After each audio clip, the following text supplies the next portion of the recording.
తెలుగు రాష్ట్రాల మధ్య రహదారి రవాణా వ్యవస్థలో సరికొత్త శకం ప్రారంభం కానుంది. ఖమ్మం నుంచి ఆంధ్రప్రదేశ్లోని దేవరపల్లి వరకు నిర్మించిన తొలి యాక్సెస్ కంట్రోల్ గ్రీన్ఫీల్డ్ హైవేని మే నెలలో ప్రారంభించేందుకు జాతీయ రహదారుల ప్రాధికార సంస్థ NHAI ముమ్మర ఏర్పాట్లు చేస్తుంది.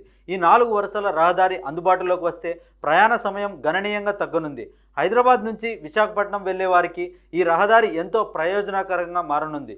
ప్రస్తుతం సూర్యాపేట విజయవాడ మీదుగా 676 కిలోమీటర్లు ప్రయాణించాల్సి ఉండగా ఈ కొత్త మార్గం ద్వారా 56 కిలోమీటర్ల దూరం తగ్గుతుంది.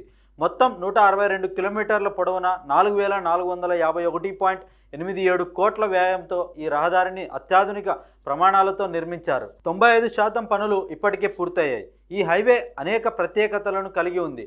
Advanced traffic management system ATMS ద్వారా ప్రతి 2 కిలోమీటర్లకు ఒక 360 డిగ్రీల CC కెమెరాను ఏర్పాటు చేశారు.